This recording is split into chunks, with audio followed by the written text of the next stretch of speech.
संख्याएं के बारे में कुछ जानना जरूरी है जब हम पढ़ने से संख्या। ठीक है, तो कौन कौन संख्या के बारे में जानेंगे? तो पहला आपका प्राकृतिक संख्या के बारे में, दूसरा पूर्ण संख्या के बारे में, तीसरा पूर्णांक संख्या के बारे में। ठीक है, चौथा पहले संख्या के बारे में हम जान चुके हैं, पहले संख्या के बारे में जान चुके हैं। देखो प्राकृतिक संख्या क्या है? तो गणना के लिए जिस संख्या का उपयोग किया जाता है उसे प्राकृतिक संख्या। जिन बच्चों को परिभाषा याद ना हो नोट कर लेंगे। गणना के लिए जिन संख्या का उपयोग करते हैं, गणना के लिए जिन संख्याओं का उपयोग किया जाता है, जिन संख्याओं का उपयोग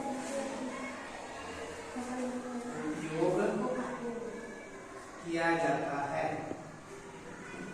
ठीक है, उसे प्राकृतिक संख्या कहेंगे और इसे कैपिटल एन द्वारा प्रदर्शित करते हैं। ठीक है, इसके द्वारा कैपिटल एन कहीं पर भी लिखा रहेगा तो आप समझ जाएंगे कि ये प्राकृतिक संख्या की बात हो रही है। इसे नेचुरल नंबर बोला जाता है, इंग्लिश में क्या नंबर बोलते हैं इसको? Natural number. इस संख्या के बारे में जानना जरूरी है। दूसरा आप देखेंगे पूर्ण संख्या क्या है। पूर्ण संख्या को इंग्लिश में बोलते हैं होल नंबर। क्या बोलते हैं? Whole number. होल नंबर क्या होता है? तो प्राकृतिक संख्या के साथ जीरो शामिल रहता है। प्राकृतिक संख्या के साथ शून्य भी शामिल रहता है, शून्य भी शामिल रहता है। इसे W से व्यक्त करते हैं। ये W बराबर 0 से शुरू होता है, 0, 1, 2, 3 से लेकर के अनंत तक की संख्या। पूर्णांक संख्या क्या होता है? पूर्णांक संख्या इसको इंटेजर नंबर बोलते हैं इंग्लिश में, इंटेजर नंबर। इंटेजर नंबर क्या होता है? इसमें प्राकृतिक संख्या, पूर्ण संख्या और ऋणात्मक संख्या का संख्या भी शामिल है। लिखेंगे वह संख्या जिसमें प्राकृतिक, पूर्ण एवं ऋणात्मक संख्या भी शामिल है। ऋणात्मक संख्या भी शामिल रहता है। उसे हम क्या कहेंगे? पूर्णांक संख्या। इसे I या Z से प्रदर्शित करते हैं, I या Z। जैसे इस तरह की संख्या 0, इधर जितने भी पॉजिटिव संख्या और जितना भी नेगेटिव संख्या, सबका जो शामिल रहता है इसमें 1, 2 से लेकर के अनंत की संख्या है। इधर -1, -2 से लेकर के -1 तक की संख्या क्या कहलाता है? Integer number. अभी हम पहले संख्या के बारे में आपको पिछले वीडियो में बताएं कि जो p/t के रूप में हो या n/r के रूप में उसे पहले संख्या कहते हैं, जहां पर q ≠ क्या होता है? 0 होता है। q 0 के बराबर क्या होना नहीं होता। ठीक है, और एक अपर्याय संख्या के बारे में बताएं आपको। क्या? अपर्याय संख्या।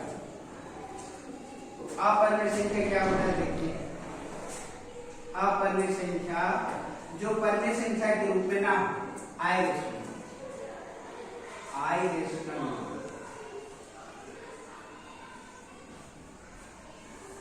जैसे आपके अंदर इस तरह का रूप पे आता है।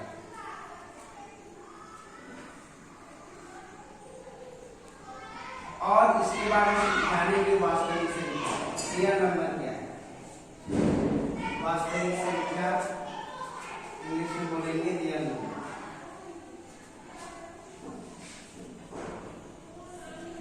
तो ये सब सारे जितने संख्याएं देख रहे हैं आप, जैसे आपने देखा पूर्ण संख्या, आपने देखा प्राकृतिक संख्या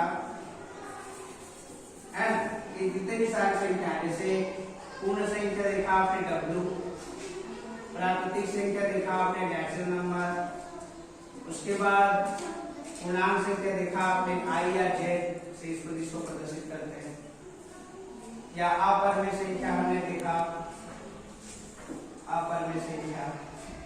एक सब सारे संख्याओं को क्या कहा जाता है? Real number. इसी रियल नंबर से संबंधित सवालों को हम लोग पढ़ेंगे इसमें परिमेय संख्या वाले चैप्टर। तो इसका ज्ञान बहुत जरूरी है, संख्याओं का ज्ञान।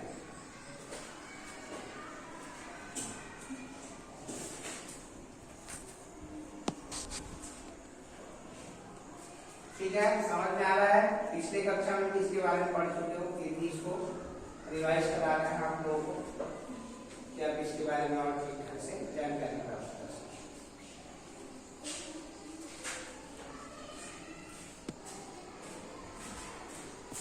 जैसे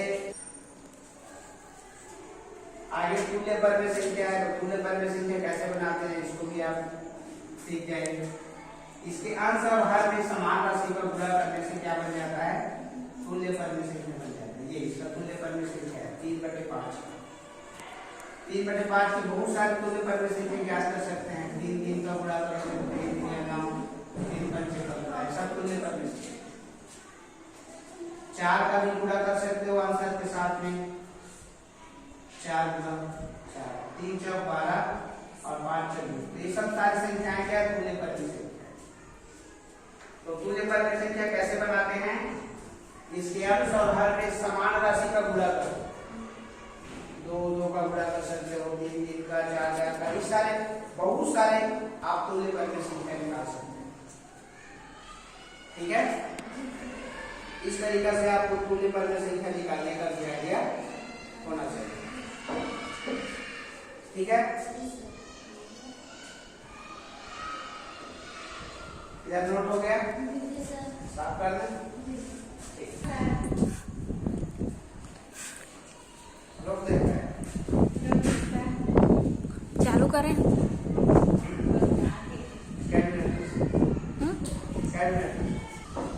जैसे 2 संख्या दिया है, मान लीजिए एक संख्या है, एक संख्या दी है, मान लीजिए इसको हम लोग परिमेय संख्या मानते हैं, और इसकी बीच की संख्या हमको निकालना है, यहाँ की संख्या निकालनी है। तो बीच की संख्या निकालने के लिए क्या है? देखो, पहले परिमेय संख्या निकालना है। पहली परिमेय संख्या निकालने के लिए क्या करेंगे? दोनों को जोड़ देंगे और 1/2 से गुणा करेंगे। इस फार्मूला से क्या कर सकते हैं? बीच की संख्या निकाल सकते हैं। ठीक है, ये पहला रूल्स के अनुसार बीच की संख्या निकाल सकते हैं। एक दूसरा और सरल रूल्स बताता हूं कि बीच की संख्या निकालने के लिए हर को समान बनाइए, हर को समान बनाइए, हर को समान बना करके भी हम परिमेय संख्या कर सकते हैं। अब कैसे? एक एग्जाम्पल के थ्रू आपको बताता हूँ कि हर को समान बना करके किस तरीके से हम परिमेय संख्या निकाल सकते हैं। जैसे 5 और 6, यहाँ पर 5 है और यहाँ पर 6 है। अब एक को हटा दो, 5 और 6। ठीक, क्या दूसरा यहाँ पर बना देते हैं? ये पहला के लिए बन गया। अब इसके लिए करेंगे तो मान लिया 5 है और 6 है, 5 और 6 के बीच में हम कुछ संख्या ज्ञात करना चाहते हैं। तो इसके बटा भी कुछ नहीं, मतलब क्या है? 3। तो गड़बड़ हो गया, क्योंकि यहाँ पहले से समान हो गया। हर को इसको अलग अलग कर दिया जाए, इसको 3 कर दिया जाए, इसको 4 कर दिया जाए। अब हम कहेंगे कि भाई इसके बीच में हमें परिमेय संख्या चाहिए। तो मैंने कहा बीच में परिमेय संख्या ज्ञात करने के लिए हर को समान बनाना पड़ेगा। दूसरा नियम है, पहला नियम के अनुसार आप फार्मूला यूज कर सकते हैं, और दूसरा नियम के अनुसार आप इसके हर को क्या करेंगे? समान बनाएंगे। तो हर को समान बनाने के लिए हर कला से निकालना पड़ेगा। ऐसे हर को क्या निकालेंगे? 10 यानी लघुत्तम समापन करके कितना आएगा? 3 और 4 का लघुत्तम 12। अब देखो ये 5/3 है, तो 3 से भाग देंगे 12 को, तो कितना आएगा? 4। तो 5 चौक 20 और 3 चौक 12। देखो हर कैसे समान बन रहा है। इसमें भी आप देखेंगे जैसे 6/4 है, तो 4 से भाग देंगे 12 को, तो 3 आएगा, और 3 छक्का 18 हो गया, और ये 12 हो गया। ठीक है। तो 20/12 और 18/12 के बीच की जो संख्या है उसको लिखेंगे कितने परिमेय संख्या उसके बीच में, तो ये पता चल जाएगा। यहाँ पे लिखेंगे 20/12 और 18/12 के बीच की यदि हम संख्या निकालना चाहें तो कहाँ से शुरू होगा, देखो यहाँ पर इसको 4 से लिख दिए, इसको 3 से लिख दिया है। तो यहाँ पर शुरू होगा कहाँ से, 19/12, 20/12, 21, 21/12 आ गया। आप देख रहे हैं कि यहाँ पर दोनों के बीच में एक ऐसा संख्या है 19/12, तो 19/12 इसके बीच की संख्या आपको प्राप्त होगी। बात समझ में आए? तो बीच की संख्या हम लोग इसी तरीके से क्या करते हैं, निकालते हैं, हर को समान बनाते हैं। तो 3 से भाग दिए तो 4 आया, 4 को गुणा किए तो ये 12 बन गया, तो 5 × 20 हो गया। इसमें भी 6/4 था, भाग देंगे 4 से तो 3 आएगा, तो 3 से गुणा किए तो 3 × 18 ये हो गया 12, और 18/20 और 20/12 के बीच में परिमेय संख्या आपको निकल गया 19/12 निकल गया। यहाँ पर भी आप इसी संख्या को देखिए, मान लीजिए इसके अनुसार ज्ञात करेंगे सूत्र के अनुसार, तो ये मिलेगा आपको 20 की संख्या 1/2, और साथ में आपको मिला पहली संख्या, तो पहली संख्या क्या है 5/3 है, दूसरा संख्या क्या है 6/4 है। तो इसीलिए परिमेय संख्या जोड़ने घटाने का नियम आप लोगों को बताया गया है। तो परिमेय संख्या जोड़ने घटाने के नियम के अनुसार या तो आप सरलतम से ऐसे कर सकते हैं कि 3 × 12 हो गया, उसके बाद ये इनके साथ गुणा होगा 5 × 20, इनके साथ गुणा होगा 3 × 18, ऐसे भी कर सकते हो, या जो दूसरा नियम बताया तो उसके अनुसार भी आप बना सकते हो। अब इसमें जोड़ेंगे तो 18 को कितना हो जाएगा 38/12, इसको 2 से कटाएंगे, सिंप्लीफाई करेंगे तो 2 × 12, 2 × 18, तो मिला 1/2 और 19 कितना मिला 6, 19 से गुणा हो रहा है, और 2 × 12, तो यही चीज है इसी निकल के सामने है। बीच की संख्या हम 2 सिस्टम से ज्ञात कर सकते हैं, एक तो आप एक फार्मूला लगा करके कर सकते हैं, और दूसरी बात ये है हर को समान बनाकर, ठीक है, हर को समान बनाकर हम बीच की संख्या क्या कर सकते हैं, निकाल सकते हैं। बात समझ में आए यहाँ तक?